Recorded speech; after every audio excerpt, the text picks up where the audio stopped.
Hello students, welcome back to the channel. I hope you people are very good. हम chapter कर रहे हैं concept of cost class 11th के साथ micro economics का topic है ये और हम ये ऑलरेडी स्टार्ट कर चुके हैं. आज एक बहुत इम्पॉर्टेंट क्वेश्चन हम करने वाले हैं, वो है आपका कि why is your average cost curve U shaped. ये एग्जामिनेशन पॉइंट ऑफ व्यू से भी बहुत ज़्यादा इम्पॉर्टेंट है. काफ़ी बार ये क्वेश्चन आया है आपको एग्जाम में. So without wasting any time चलो शुरू करते हैं. अब देखिए, हमें ऑलरेडी पता है कि आपका जो एवरेज कॉस्ट कर्व होता है वो यू शेप्ड होता है. ठीक है, अब देखो क्या है, short run average cost curve is U shaped. Short run क्या होता है? शॉर्ट रन होता है छोटा पीरियड जिसमें आपके कुछ वेरिएबल फैक्टर्स होते हैं और कुछ फिक्स्ड फैक्टर्स होते हैं. Because at first this curve falls. अब देखो यहां पे क्या हो रहा है, नीचे की तरफ गिर रहा है. ठीक है, तब तक गिरेगा ये जब तक एक मिनिमम पॉइंट पे नहीं आ जाता. ये इसका एक मिनिमम पॉइंट है. ठीक है, और यहां पर रीच करने के बाद ये क्या करेगा, यहां से राइज करना शुरू कर देता है. ठीक है, पहले क्या होगा, डिक्रीज करेगा. जैसे ही रीच कर जाएगा एक मिनिमम पॉइंट पर, वहां से फिर उसके बाद ऊपर राइज करना शुरू करेगा. इसलिए इसका कर्व क्या होता है, यू शेप्ड होता है. अब इसके दो मेन कॉजेज होते हैं कि यू शेप्ड होता क्यों है. देखो, फर्स्ट कॉज आपका कॉज है इसका on the basis of AFC and ABC. ठीक है, एवरेज फिक्स्ड कॉस्ट के बेसिस पे और एवरेज वेरिएबल कॉस्ट के बेसिस पर. पहला, AC is summation of AFC and ABC.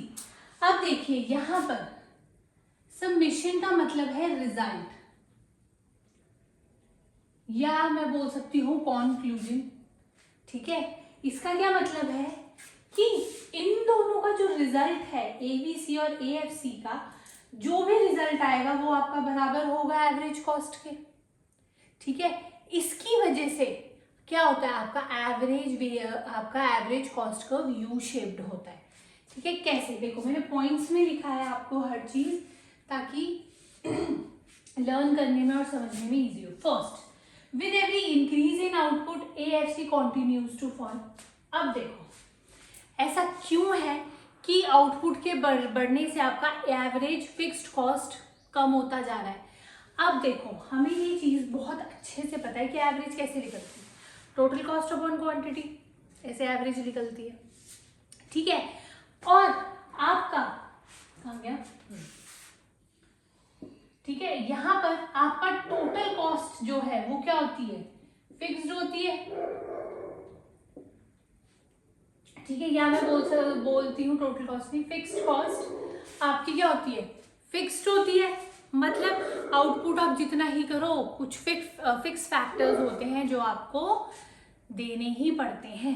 अब जैसे जैसे आप आउटपुट बढ़ाओगे क्या होगा, जैसे जैसे मैं आउटपुट बढ़ाऊंगी जो एवरेज होगा खर्चों का वो कम होता जाएगा. ठीक है, अब मान लो फॉर एग्जाम्पल कि मैं 100 रुपये अर्न कर रही थी. ठीक है, और मेरा खर्चा था 50 रुपीज. 100 रुपये अर्न कर रही हूँ, 50 रुपीज खर्चा है. अभी मुझे जो 50 रुपीज खर्चा है वो बहुत ज्यादा लग रहा है. ठीक है, अब कमा रही हूँ मैं 10,000, खर्चा कितना है 50 रुपये. तो वो 50 रुपये जो एवरेज है वो मुझे क्या लग रहा है, कम लग रहा है ना. ठीक है, तो इससे क्या होगा कि जैसे जैसे आपकी क्या बोलते हैं आउटपुट बढ़ता है, आपकी एवरेज जो होती है फिक्स्ड कॉस्ट की, खर्चों की, वो कम होती जाती है. ठीक है, first point clear. Next, ABC continues to fall in the beginning. ये है आपका ABC, नीचे की तरफ आ रहा है till it reaches the minimum point. ठीक है, यहाँ पर मिनिमम पॉइंट, और उसके बाद यहाँ से राइज करना शुरू कर देगा. Next, AC tends to decrease initially. यहाँ पे भी वही हो रहा है. अब देखो यहाँ पे क्या हो रहा है, आपका ABC भी डिक्रीज हो रहा है और AFC भी डिक्रीज हो रहा है. जब ये दोनों डिक्रीज हो रहे हैं तो इसके रिजल्ट से क्या होगा, एवरेज कॉस्ट भी डिक्रीज होगा, वही लिखा है मैंने यहाँ पर। AC tends to decrease initially, stabilising subsequently and rise finally. ठीक है, अब जैसे जैसे ये ऊपर की तरफ बढ़ेगा वैसे वैसे आपका AC भी ऊपर की तरफ बढ़ेगा। ठीक है, it finally rises because at lower stages of output fixed cost is overshadowed by variable cost।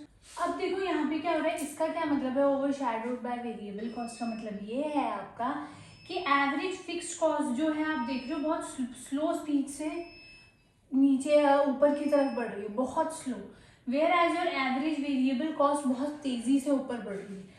तो ये इसको ओवर पावर कर जाएगा या ओवर शैडो कर जाएगा, जिसकी वजह से एवरेज कॉस्ट आपकी इंक्रीज हो जाएगी और आपका average cost curve U shape होगा।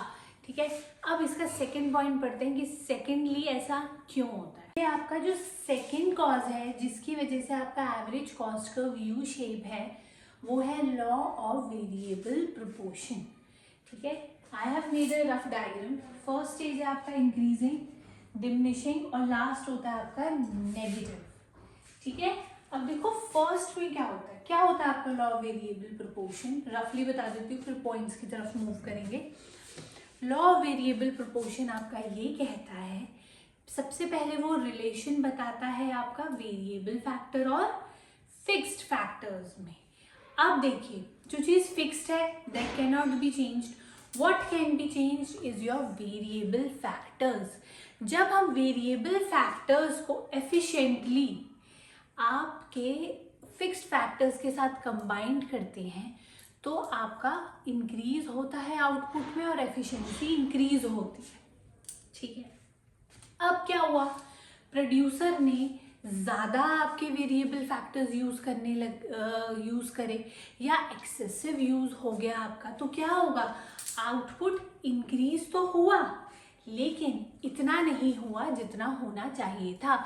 मतलब there is a increase in output but at the rate of diminishing, right, diminishing rate पर कोई चीज़ बढ़ रही है।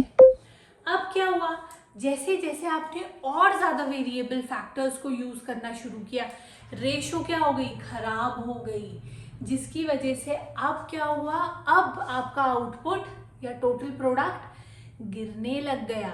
ठीक है, किसी भी चीज़ को आप एक्सेसिवली यूज़ करोगे तो obviously it will gives you negative returns. ठीक है, यही होता है आपका लॉ ऑफ वेरिएबल प्रोपोर्शन। देखो फर्स्ट स्टेज में क्या हो रहा है, when variable factors are combined with fixed factors, the fixed factors are more effectively used and result in AC to diminish। अब देखो जैसे जैसे आउटपुट बढ़ेगा आपकी एवरेज कॉस्ट क्या होगी, कम होती रहेगी। ठीक है, मुझे कॉस्टिंग कम पड़ रही है प्रोडक्ट की। Next, when excessive use of variable factor is there, the ratio between them and fixed factor tends to fall। Obviously जब आप एक्सेसिव यूज करेंगे वेरिएबल फैक्टर्स का तो क्या होगा, आपकी रेशो अनसर्टेन हो जाएगी, causes decline in efficiency of variable factors. अब वेरिएबल फैक्टर्स की एफिशिएंसी को क्या हुआ है, नुकसान पहुंचा है क्योंकि आपने उनको बहुत ज्यादा यूज करना शुरू कर दिया। And production increases at diminishing rate, production तो हो रही है, बढ़ भी रही है लेकिन इतनी नहीं बढ़ रही जितनी बढ़नी चाहिए थी। थर्ड पॉइंट, अगर आप तब भी एक्सेसिव यूज करते हैं तो आपकी कॉस्टिंग क्या होगी, प्रोडक्ट की इंक्रीज होनी शुरू हो जाएगी क्योंकि प्रोडक्शन डिक्रीज हो जाएगा और आपका एवरेज कॉस्ट इंक्रीज होनी शुरू हो जाएगी क्योंकि आउटपुट कम प्रोड्यूस हो रहा है because of the excessive use of variable factors. This signifies the operation of law of diminishing return to factor। ठीक है, यही है आपका लॉ ऑफ वेरिएबल प्रोपोर्शन जिसकी वजह से आपका AC कर्व भी क्या होता है, यू शेप्ड होता है। आई होप आपको ये क्वेश्चन समझ में आया होगा। ठीक है, कि why is your average cost curve U shaped. I hope आपको पसंद आई हो वीडियो तो please do like share and subscribe. हम मिलते हैं आपकी नेक्स्ट वीडियो में विद अ न्यू टॉपिक।